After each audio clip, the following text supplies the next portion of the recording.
I went and I cried my eyes out.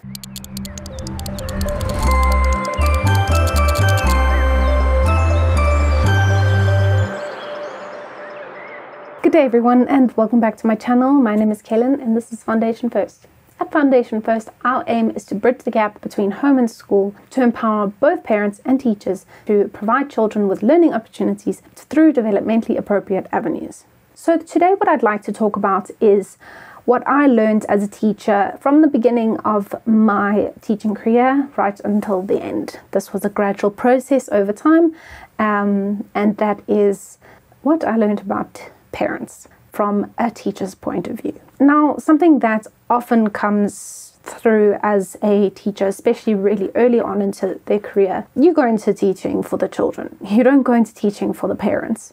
And there's this big looming fear of, oh my gosh, now I'm going to have to deal with parents and it's scary and oh, they're the enemy. They're the ones that are going to fight with me and they're going to argue with me and they're going to say ugly things to me. And to be quite honest, that does happen. And it is scary. At the beginning, you have this looming fear, and then you go into teaching, and within the first term, you have a parent that just lets loose on you. And for me, that happened. In my first term of teaching, I had a parent absolutely scream at me. And I was in my first year of teaching. My home life was an absolute wreck. And it was a really challenging situation. I, as a teacher, had to keep my cool, but also I wasn't well trained at that time on how to calm down a situation and end it before it gets really bad. I can't shout back. At that point, standing up for myself is actually really challenging. So, you know what happened right after that conversation? I went and I cried my eyes out. And it wouldn't be the last time that a parent made me cry throughout my career. It wouldn't be the last time I was left shaking in my boots, literally shaking. That's something that I'll remember from all those experiences. I mean, it is scary, but looking back, those were very few out of the many wonderful parents that I got to meet. At the beginning, it was really hard. I was very young, and often parents are much older.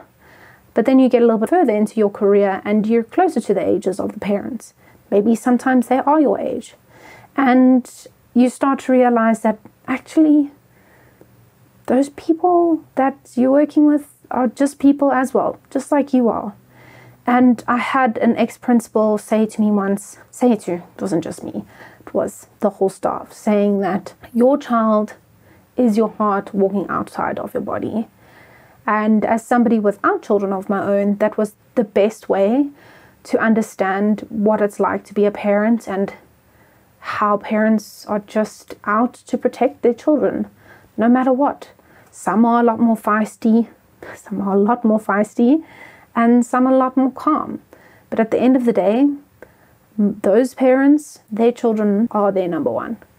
So they will fight to the bitter end for their children. And once I realized that and approached it with more of a calm and understanding outlook, it helped me better approach parents. Also, when I took away the fear of like, there's a parent that wants to talk to me, and realized that actually if I just lower my defenses and come easy, come confident, understand my skills, then you can eventually get the most challenging parents under your wing and you can walk together through the year with their children at the top of your mind. You also learn with different parents and different personalities who you may need to incorporate a little bit more into your classroom, give them a little bit more duty. Some people just really want to be involved, and let those parents get involved. Give them a way to be involved, because otherwise they are very often going to be asking and kind of in your face a little bit more. And also, when those difficult conversations come up, seeing them for who they are.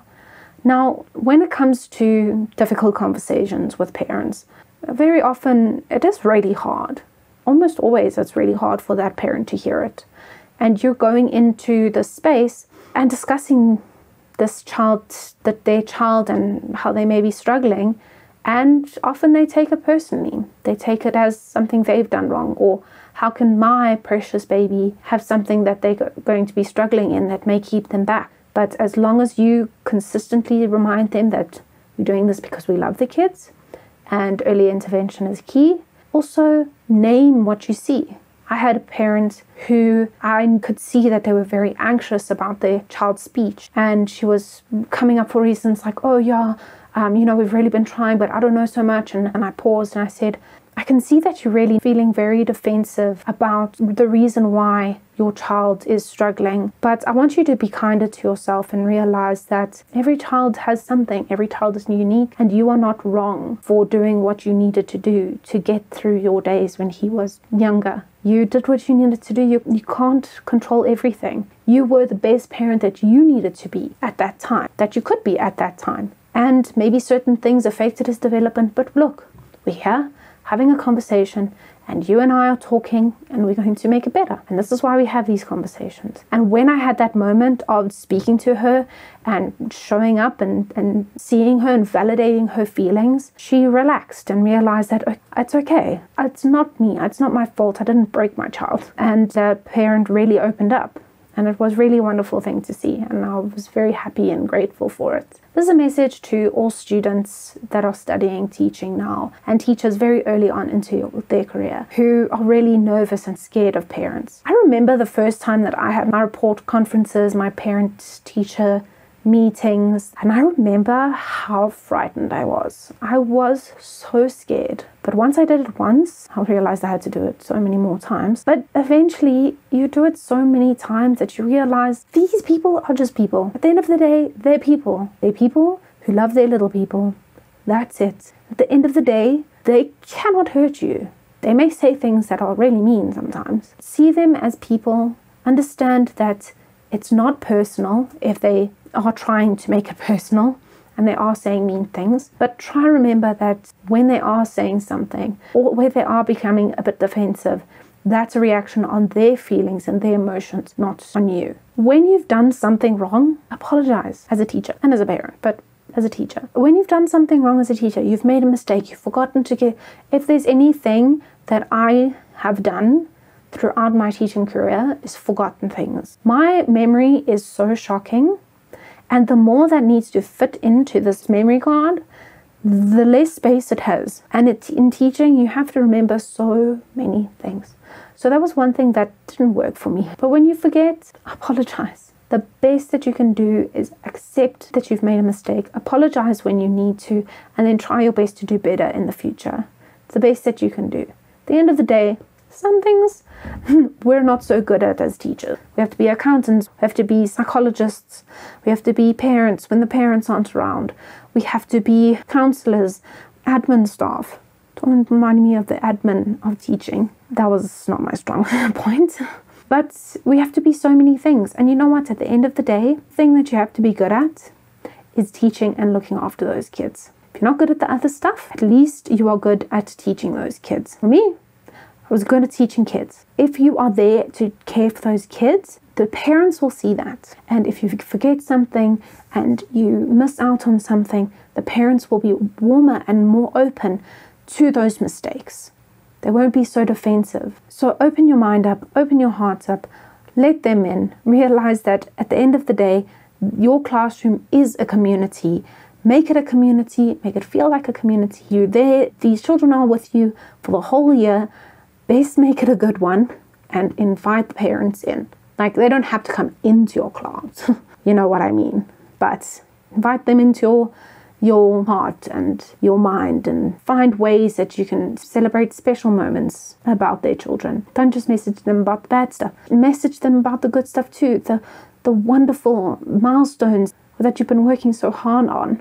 These are things that really improve a relationship with parents, and something that parents love. I've had parents come to me at the end of the year and believe me, I'm not perfect. I've had very, very tough parents in my teaching career. But I've had parents come to me and say, thank you so much for seeing my child, because he's never been seen before.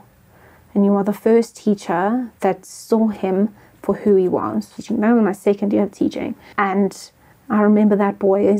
I remember his face. I remember how he acted. I remember his name. And his personality, and I remember how he was just the sweetest boy, but just misunderstood. And the parents saw that I gave his child a chance, and they were so, so grateful. And that is all it takes. At the end of the day, you can get the hardest parents to have your back, and that is a power that will take you so far in your teaching career, and will make life so much easier for you, and most importantly, for those children. So thank you so much for joining me today. I hope you enjoyed this discussion about what I learned about parents, point of view of a teacher. Parents, if you watch this, you can let me know what you think. If you want to add anything, and teachers, absolutely anything, comment down below. You can share horror stories, you can share beautiful stories, and some lessons that you have learned along the way. If you enjoyed this video, give it a like, and please subscribe to see more that are coming your way. And I'll see you in my next one.